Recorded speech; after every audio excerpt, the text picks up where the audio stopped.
오늘은 현대차증권에서 인터넷, 엔터, 게임을 담당하시는 김현용 연구위원을 초대했습니다. 안녕하세요. 네, 안녕하십니까. 네, 일단 네이버가 요즘 이슈인데요. 지난주 실적이 발표됐죠. 네. 근데 지난해 전체 실적이 상당히 괜찮았던 것 같은데 네. 그거서부터 해서 4분기 실적 한번 좀 설명을 해주시죠. 알겠습니다. 일단 이제 지난해 연간 실적이 발표가 됐는데요.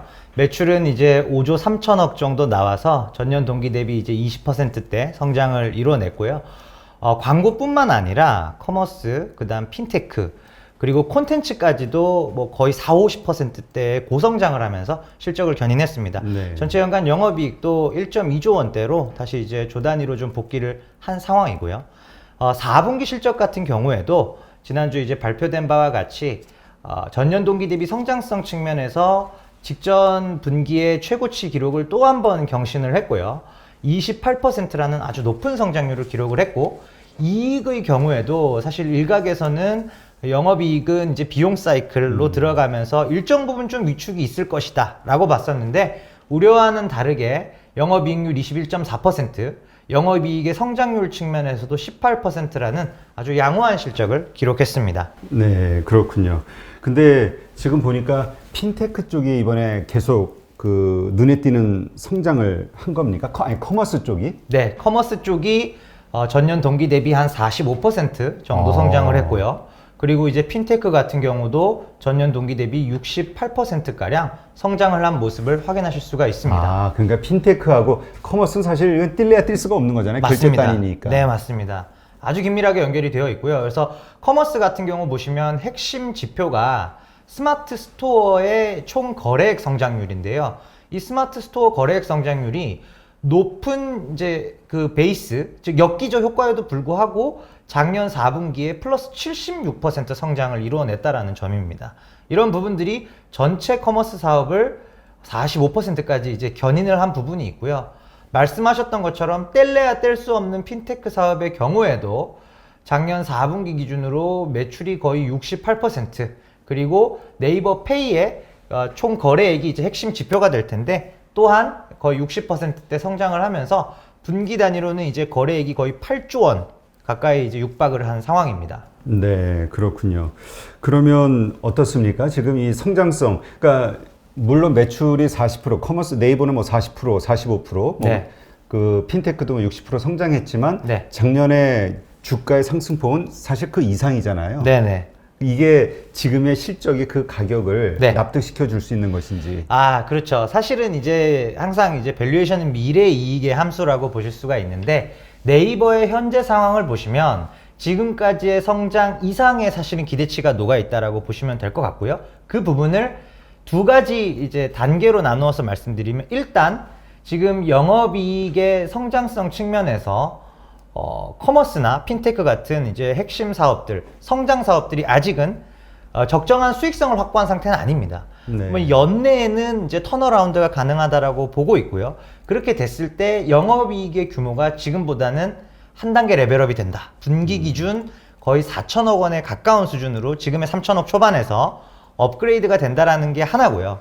두 번째는 우리가 주주가치 EPS로 가는 길목에 영업이익 아래에 이제 세전이익이라는 부분도 중요한 포인트인데, 뭐 지분법 이익이죠. 결국 이제 라인과 야후 합병법인이 2월 28일자로 태동을 하고, 거기서 오는 32.65% 네이버가 보유하고 있는 지분에 대한 지분법 이익이 올해 이제 3월부터 이제 반영이 된다라는 점입니다. 예. 네, 그렇군요. 근데 지금 네이버가 요즘 그 최근에 이슈가 되고 있는 걸 보니까 이마트하고의 협력 가능성이 좀 그 부각이 되는 것 같은데 어떻습니까? 맞습니다. 일단 이제 양 그룹의 이제 총수가 지금 이제 만난 것으로 알려지고 있고요. 결국 네이버의 경우에는 지금 네이버 페이를 온라인 영역에서는 굉장히 빠르게 확장을 했고요. 여기서 이제 오프라인 영역으로 본격적으로 진출하기 위해서 신세계 그룹과 여러 가지 얘기들이 오고 가고 있는 상황으로 이해를 하고 있고요. 또한 신세계 그룹 입장에서도 지금 이제 오프라인으로 사실 이제 뭐 쓱페이나 이런 것들을 여러 가지 이제 론칭을 온라인 쪽에서의 플레이를 론칭을 했지만 좀처럼 오프라인에서의 경쟁력을 그대로 전이시키지는 못했거든요. 그런 부분들에 대한 고민이 온라인 1위 기업과 오프라인 1위 기업 간의 어떤 결합이라는 점에서 좀 시장에 지금 이목이 쏠리고 있는 상황입니다. 네, 그렇군요. 그러면 지금 글로벌 기업과의 M&A 기대감도 있다 이런 이야기가 있는데 이거는 네. 어떤 이야기입니까? 일단은 이제 뭐 글로벌 M&A에 대한 부분은 이제 예측의 영역이라기보다는 대응의 영역인데요. 기본적으로 네이버가 이번 이제 4분기 실적 발표에서 밝혔던 부분은 투자에 있어서 뭐 주저하지 않겠다. 아직은 이익을 확보하는 것보다는 외형 성장을 위한 투자가 필요한 경우에 공격적으로 하겠다라는 뜻을 밝혔고 그 구심점에 있는 부분은 이제 커머스 부분이다라고 얘기를 한 바 있습니다. 그래서 그 커머스 쪽에서 국내뿐만 아니라 해외 쪽의 딜도 열려 있다라고 이제 코멘트를 한 부분이 아무래도 이제 해외 M&A 쪽에 대한 기대감으로 비춰질 수 있는 대목이고 충분히 그럴 개연성도 높습니다. 네, 그렇군요. 이 그 라인과 관련해서 일본 시장, 네. 그러니까 일본 시장에서의 그 단순한 SNS 그것만인지 네. 아니면 그것을 기화로 현재 한국에서의 어떤 커머스라든가 이런 것들이 일본 시장에서의 어떤 진출 가능성, 성공 가능성 이런 것들이 좀 보이는 것인지가 네네. 갑자기 궁금해지네요. 일단 이제 라인과 야후가 이제 결합이 되는 부분은 일본 시장에서 아직은 아쉽지만 1위가 아니거든요. 그 둘이 합해도 라쿠텐이나 아마존 재팬 같은 강력한 경쟁사가 있는 상황에서 양사의 합병을 통해서 메신저는 있지만 투자 재원이 없었던 라인과 그 투자 재원은 있지만 즉 캐시카우 사업은 있지만 메신저가 없었던 야후가 이제 합쳐진 겁니다. 그래서 네. 일본 시장을 어느 정도 장악을 하게 되면 이제 동남아 쪽으로 빠르게 확산하는 전략을 가져갈 것으로 보고 있습니다. 네.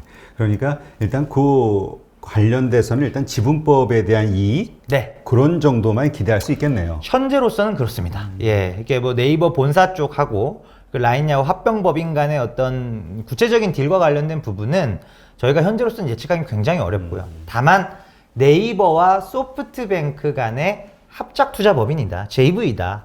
라인야후 합병법인 자체가. 예.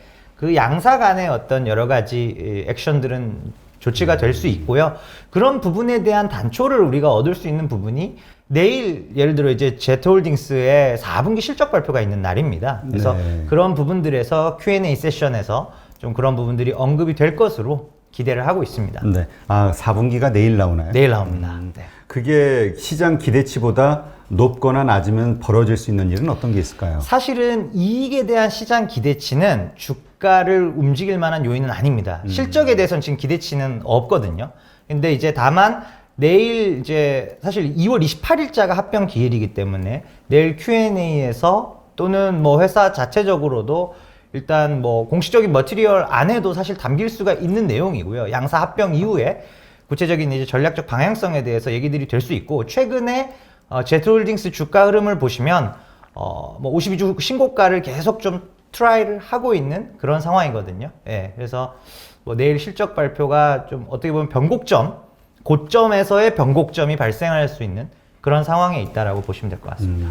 그러면 지금보다 더 이렇게 상승의 요소로 잡히는 건가요? 아니면 좀 하락 반전의 어떤 기회로 잡히는 건가요? 일단은 상승 쪽으로 좀 이제 베팅을 하는 게 맞을 것 같고요. 일단 이제 라인야후 합병법인도 지금 이제 기준 시가총액이 아직 확정된 상황은 아니지만 5조엔 가량으로 지금 합산 연매출 1.4조엔에 약 한 3배가 조금 넘는 수준이거든요. 예, PSR 개념으로 보면은 이제 3배가 조금 넘는 수준이어서 네이버의 PSR을 생각해 보십시오. 그렇게 네. 보면은 뭐 네이버가 한 8배 가량 되니까 이제 지금 제트홀딩스가 비싸다고 보기는 어렵겠죠. 예, 네. 그래서 상승 쪽이라고 말씀드렸던 부분입니다. 네, 그렇군요. 지금 네이버의 그 커머스와 관련돼서는 네. 지금 물론 실적이 좋지만 네. 이것이 그 앞으로 계속 그 커지게 될 어떤 전체 규모에 비해서 네. 어느 정도의 단계인가, 이제 시작이냐, 그렇죠. 성숙된 단계인가, 예. 이거에 대한 기대감이 달라질 수 있을 것 같아요. 물론입니다. 그게 사실은 중요한 지표죠. 투자를 하시는 데 있어서. 네. 그 관점에서 커머스 쪽을 말씀드리면 제가 보고 있는 지표는 이제 그 나라 민간 소비 전체에서 온라인 쇼핑이 차지하는 비중을 봅니다. 그 비중으로 봤을 때 한국은 작년 기준으로 이제 한 18% 정도 온라인화 되어 있고요. 이 비율이 가장 앞서가고 있는 나라가 중국입니다. 중국은 이미 25% 가까이가 온라인화 되어 있는 상황이거든요. 그래서 최소한 중국의 비중이 계속 커지면서 따라 올라가는 그 글로벌 평균 지점을 끌어올리면서 가는 나라가 중국, 한국, 미국 정도거든요.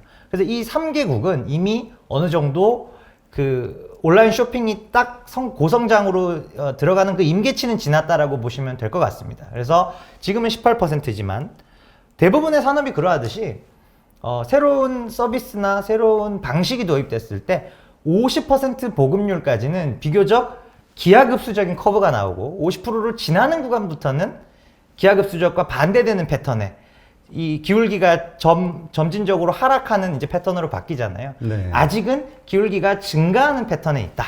이렇게 이제 말씀드릴 수 있겠습니다. 네, 그렇군요. 그러니까 네이버의 성장성에 대해서는 우리가 좀 더 기대를 가질 수 있다. 네, 맞습니다. 이걸로 이제 정리하면 되겠네요. 네, 맞습니다. 지금 주가가 많이 올랐잖아요. 네. 그럼에도 불구하고입니까? 아니면 그것이 이미 선반영이 돼 있다라고 봐야 될까요? 저는 사실은 이제 현재 기준에서도 저는 이제 지금 저희가 말씀드리고 있는 목표가는 시가총액 기준 74조 원 정도를 말씀드리고 있고요. 추가적으로 올해 안에 호재성으로 발생할 수 있는 이벤트들이 또 라인야후, 그러니까 지금 상장 폐지된 라인의 합병 신주가 올라올 때, 기준 시가총액이 확정될 때가 밸류에이션상 한 번의 업사이드가 있고요. 또 하나가 2분기로 예상되는 쿠팡의 나스닥 상장 이벤트, 이런 부분들이 추가적으로 남아있기 때문에 저는 지금 상황에서도 업사이드가 열려있다라고 말씀드리는 것이고, 또 모든 산업 분야에서 모바일 플랫폼으로의 종속도 심화는 필연적인 현상입니다. 다만 코비드가 그 타이밍을 약간 앞당겼을 뿐이지 광고도, 쇼핑도, 핀테크도, 콘텐츠도 결국은 모바일 플랫폼으로의 종속, 이 그림에서 본다면 아직은 온라인 쇼핑도 18%밖에 오지 않았고요. 간편 결제도 전체 우리나라의 신용카드 지출액에서 한 15%밖에 안 왔거든요. 네. 그런 관점에서 생각해 보시면 될 것 같습니다. 네, 하긴 뭐 중국의 경우를 보더라도 네. 오프라인 업체들이 뭐 거의 다 망했잖아요. 온라인 맞습니다. 업체들 때문에. 굉장히 빠르게 변화했죠, 네. 중국이. 알겠습니다. 그러면 네. 네이버하고 양대 산맥으로 볼 수 있는 카카오. 네. 카카오는 어떻습니까? 2월 9일 날 실적 발표 예정이라고 하는데 그 전에 네. 그 네이버 목표 주가는 현대차증권에서 얼마로 보고 계세요? 지금 45만 원입니다. 그러면 지금 룸이 얼마 정도 남은 거죠? 일단은 이제 한 9만 원, 10만 원 가량이니까 한 30% 조금 안 되는 수준입니다. 네. 25% 이상 이제 상승 여력이 남아 있습니다. 네, 알겠습니다. 지금 앞전에 말씀하신 이런 것들이 다 된다라는 전제 하에 설정하신 그 목표 주가라고 이해하면 되는 거죠? 맞습니다. 그리고 여기에 반영되지 아직 이제 미반영된 부분은 쿠팡의 나스닥 상장이라던가 그 라인야후 합병 그 시가총액이 확정되는, 아직은 확정되지 않은 이벤트에 대해서는 반영이 안 되어 있다. 이렇게 말씀드릴 수 있습니다. 네. 그러면 카카오는 어떻습니까? 2월 9일 날 실적 발표한다고 하는데. 일단 카카오에 대해서는 시장에서 네이버보다도 성장성에 대한 기대감 자체는 훨씬 높은 상황이었고요. 다만 이제 작년 말에서 올해 초로 넘어오는 그 시기에서 네이버에 대한 과도하게 높아진 기대치가 과연 충족될 수 있을까? 이런 부분들이 이제 다음 주 실적에서 좀 검증이 돼야 될 부분들은 있고요. 네이버는 오히려 이제 크게 기대를 안 했는데 생각보다 잘 나왔네. 이렇게 조금 톤 차이가 있을 것 같습니다. 다만 이제 큰 그림에서 이제 어떻게 보면은 네이버가 한국에서 하고 있는 사업들보다는 조금 더 다양하게 하고 있거든요. 그렇죠. 조금 더 고성장 세그먼트를, 어떻게 보면 고성장 엔진을 조금 더 많이 장착한 게 카카오고요. 그런 부분이 가능한 이유가 바로 모바일 플랫폼 톡 때문이죠. 그렇죠. 일단 뭐 하루에 수십 차례 들어갈 수밖에 없는 상황이니까. 그렇죠. 네이버 앱과 카카오톡을 비교하면 뭐 사실 메신저 앱이니까 훨씬 더 많이 들어가는 게 사실이고요. 네. 그렇다면 카카오 올해 우리가 기대할 만한 성장 부분이 어느 부분일까? 이게 그렇죠. 궁금해요. 일단은 이제 매출이나 이익 측면에서 본다면 일단은 이제 페이를 비롯한 이제 뱅킹 비즈니스 쪽, 그리고 이제 피코마를 비롯한 이제 콘텐츠 비즈니스, 그리고 이제 모빌리티 비즈니스, 요렇게 이제 세 개로 압축을 해볼 수가 있겠고요. 우선은 이제 카카오 주가를 좀 뭐 단기적으로 투자 심리에 많은 영향을 미치는 부분들이 지금은 페이와 뱅크라고 보셔야 될 것 같습니다. 그래서 금융업 쪽으로 카카오톡이라는 확실한 이제 킬러 서비스, 메신저 앱을 레버리지로 활용해서 일단 올해 안에 최소한 2개 기업 중에 하나는 IPO를 할 겁니다. 그래서 뭐 뱅크가 먼저가 될지 페이가 먼저가 될지는 뭐 현재로서 예측이 어렵지만 이 2개의 기업이 순차적으로 이제 IPO가 되는 이슈가 첫 번째고요. 그리고 두 번째가 말씀드렸던 작년도에 사실은 라인망가를 따라잡아 버렸죠. 일본에서. 예, 피코마 혜성처럼 이제 등장한 이제 1위로 올라온 이제 피코마가 올해 과연 이제 얼마나 또 그로스를 만들어 줄 수 있을 것이냐. 그게 이제 카카오의 높아진 기대치를 좀 충족해 나갈 수 있는 그런 요인이 되겠습니다. 네. 지금 이 피코마하고 또 카카오에는 카카오 스토리를 통한 그 포도트리인가 뭐 있잖아요. 네. 예, 어떤 관계입니까? 일단은 이제 그 카카오 페이지 쪽하고 네. 피코마 쪽은 이제 법인이 합쳐져 있는 형태는 아니고요. 피코마도 카카오의 자회사. 그리고 카카오 페이지 쪽도 카카오의 자회사고요. 지금 피코마 쪽이 그 일본의 웹툰 비즈니스를 전담하고 있고 카카오 페이지가 일본을 제외한 나머지 쪽에서의 웹툰과 그 다음에 웹소설 비즈니스를 이쪽에서 하고 있는 상황입니다. 아, 그렇군요. 예, 겹치는 부분은 없습니다. 아, 네. 그러면 그러니까 국내와 일본을 제외한 글로벌 사업보다 네. 피코마의 일본 사업 자체가 더 지금 성장성이라든가 시장 예. 규모가 더 큰가 보죠? 폭발적입니다. 예, 시장 규모로 본다면은 이제 전체 아직 이제 웹툰 시장에 대해서 명확하게 이제 글로벌 시장 규모가 파악된 부분은 없습니다만 지금 추산하기로는 일본의 웹툰 시장이 작년 기준으로 글로벌 웹툰 시장의 한 40%? 이 정도를 차지하는 것으로 보여집니다. 그 안에서 피코마가 작년도에 보여준 성장성이 GMV, 즉 거래가액 기준으로 거의 3배가 올랐거든요. 200% 가까이 이렇게 연간으로 증가하는 모습들이 보이면서 아마 올해까지도 페이지보다는 피코마 쪽에서의 성장성이 훨씬 더 도드라져 보이는 상황이 될 겁니다. 네. 아, 그렇군요. 지금 웹툰 사업하면 카카오는 그냥 카카오 스토리를 네네. 통한 카카오 스토리인가 카카오 페이지, 페이지 쪽에서 카카오 하고 페이지죠. 있죠. 예. 예, 예. 카카오 페이지를 통해 네. 그게 진행이 되는 걸로 이해를 했는데 네. 아, 추가로 일본 쪽과 관련해서 피코마가 또 있군요. 네, 이쪽이 지금 이제 성장성이 폭발적인 상황입니다. 네. 여기는 지분율이 어떻게 돼요? 일단은 카카오가 절대 다수의 지분을 가지고 있고요. 예. 일부 이제 FI 유치를 한 거는 제가 없는 걸로 알고 있고, 예, 그냥 카카오의 거의 완전 자회사에 가까운 형태다라고 보시면 됩니다. 그렇군요. 네. 그렇다면 이게 상장이 됐을 때 그 가능성도 상당히 크겠네요. 그렇죠. 개인도. 그래서 사실은 이제 페이지랑 별도로 상장을 하느냐, 아니면 뭐 페이지와 합병을 해서 상장을 하느냐, 이제 이런 얘기들이 있었고, 아시는 것처럼 그 페이지도 피코마를 조금은 들고 있어요. 10%도 안 되는 지분인데 네. 들고 있고, 페이지가 M이랑 이제 합병을 했잖아요. 네네. 예, 그래서 이제 카카오 엔터, 카카오 엔터 쪽하고 피코마 쪽이 합병이 될지 아니면 피코마만 따로 일본에 상장을 할지 그 부분은 정해진 바가 없습니다. 아직. 네, 그렇군요. 그러니까 요거에 대한 결정을 어떻게 하는가에 따라서 네. 또 주가가 한번 흔들릴 수도 있겠네요. 밸류가 이제 움직일 수 있죠. 다만 제가 보는 부분은 이 엔터와 피코마 딜이 어떻게 되는지는 이제는 카카오의 주가를 움직이기에는 이미 카카오 주가가 너무 많이 커져버린 거죠. 예. 반영이 이미 다 돼서 좀 상당 부분 되어 있고, 예, 엔터 쪽 딜 관련해서는 크게 움직이기는 쉽진 않고, 이건 사실은 네이버 또한 마찬가지입니다. 예. 근데 이 금융과 관련해서 이제 사실 카카오뱅크에 대한 기대감이 되게 크잖아요. 네네. 근데 일각에서는 또 그런 얘기가 있잖아요. 이렇게 상장을 하게 됐을 경우에 IPO를 하게 될 때 네. 가지게 되는 지분이 줄어들다 보니 네. 지주회사에 우리는 마이너스 요소가 많잖아요. 맞습니다. 네, 그냥 예. 100% 그러니까 자회사로 들고 가는 게 네네. 훨씬 더 카카오 주가에 유리한 게 아니냐 이런 의견도 있던데요. 일단은 이제 앞으로의 사업을 위한 확장, 그리고 이를 위한 투자 재원 측면에서 본다면 카카오의 주력 자회사들은 상장을 할 수밖에 없습니다. 다만 이제 말씀하셨던 대로 투자자 측면에서 보면 뱅크가 좋아 보이면 카카오 뱅크를 사면 되고, 그렇죠. 페이면 페이, 모빌리티면 모빌리티를 사면 되는 거거든요. 그런 관점에서 이제 카카오의 주주 입장에서 본다면 말씀하신 대로 그런 지분 희석에 대한 부분 분명 감안을 하셔야 될 것 같고요.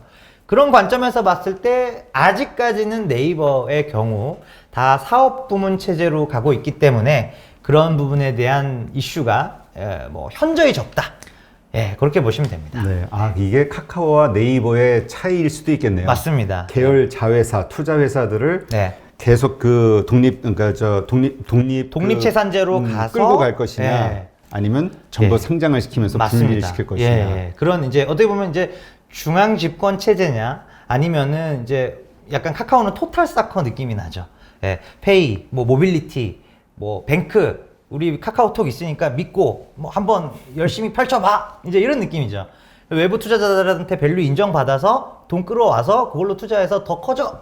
이런 식의 이제 카카오 스타일이라면 사실 보면은 독립적으로 M&A도 많이 하잖아요. 그렇죠. 컨텐츠 사업 하고 싶으니까 엔터사 사들이고 연기자 소속사 사들이고 이것저것 많이 사는 반면에 네이버의 경우에는 조금 다르죠, 방향성이. M&A에 대해서도 조금 더 좀 조심스럽고, 최근에 물론 이제 컨텐츠 쪽 관련해서 공격적으로 하는 부분들도 보이지만 일정 부분은 1위 업체와의 지분 딜, 협업, 파트너십 이런 쪽이 위주고, 그런 이제 뭐 공격적인 다수의 멀티플 M&A 또는 분사를 통한 투자 유치 이런 부분은 없거든요. 네, 그래서 좀 색깔이 많이 다르다고 보셔야 될 것 같습니다. 네, 이 전략의 차이는 네. 뭐 결국 네이버가 그만큼 많은 현금을 들고 있기 때문인가요? 뭐 그런 부분도 있지만 또 이게 궁극적으로 끝에 가서 잘 됐을 때 이거를 내가 조금 더 많이 컨트롤하고 싶다.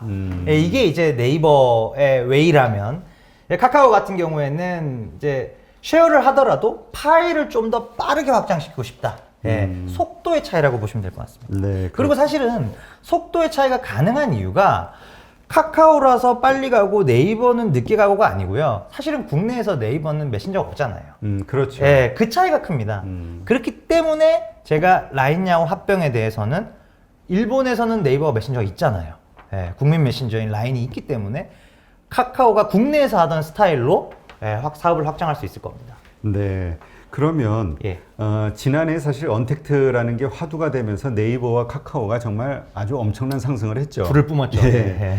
올해도 주도주 역할을 할 수 있을까? 네네. 이미 흘러간 얘기니까. 사실은 예, 그렇죠.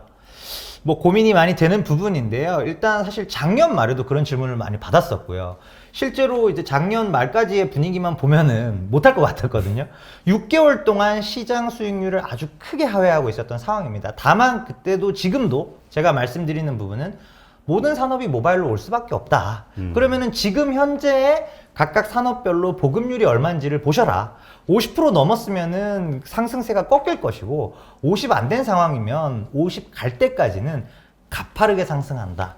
라는 게 이제 제가 지속적으로 말씀드리고 있는 부분이고, 올해도 주도주 역할을 할 것으로 저는 봅니다. 네. 네. 그렇다면 뭔가 이런 조정. 근데 사실 지난 중반, 네. 하반기서부터 계속 이 조정을 횡보 및 받아왔죠. 조정 구간이었습니다. 네. 예. 그러면 이게 아직도 그 조정이 이어지는 것인지, 네네. 아니면 이제 다시 상승으로 들어가는 건지. 지금 완벽하게 상승세로 돌아섰죠. 아, 연초부터의 주가를 보시면 네이버가 시가총액이 이제 50조 원대 되는 무거운 종목임에도 불구하고 이제 2월 초니까 이제 사실 한 달 지난 거잖아요. 그렇죠. 올해 들어서. 근데 한 달 만에 주가가 20% 넘게 올랐습니다. 많이 예, 올랐네요. 29만 원 중반 정도에서 30한 6만 원까지 지금 이제 트라이를 하는 상황이다 보니 상당히 이제는 그 하단 밸류에선 벗어났다라고 보시면 될 것 같고, 다시 상승세로 틀어서 지금 역사적 고점에서 치고 갈 것이냐, 여기서 다시 뭐 횡보 또는 이제 그 부분을 지금 고민하는 단계까지는 온 것이죠. 네, 그렇군요.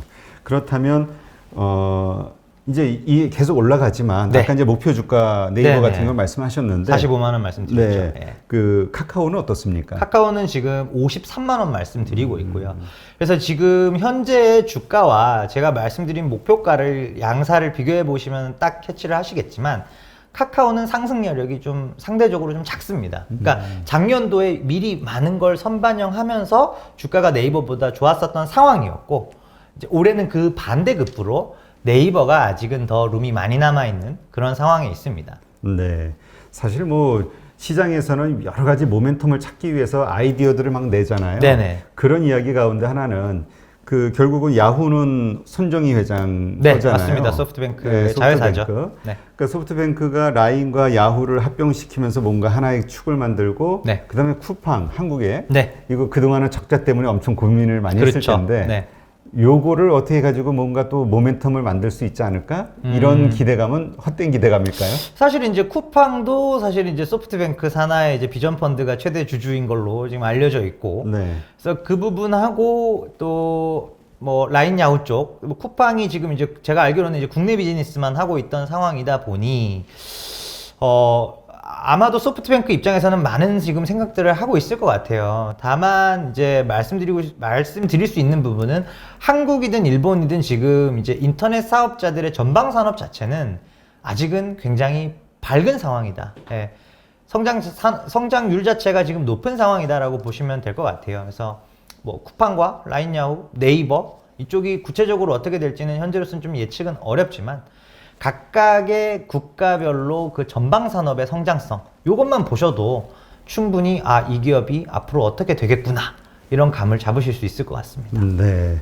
하여튼 계속 좀 지속적으로 이런 부분들을 봐야겠네요. 그냥 네. 단독으로 나스닥 상장을 들어갈지 그렇죠. 아니면 또 어떤 다른 어떤 다이내믹스가 생길지 그런 그렇죠. 부분 좀 봐야 될 것 같습니다.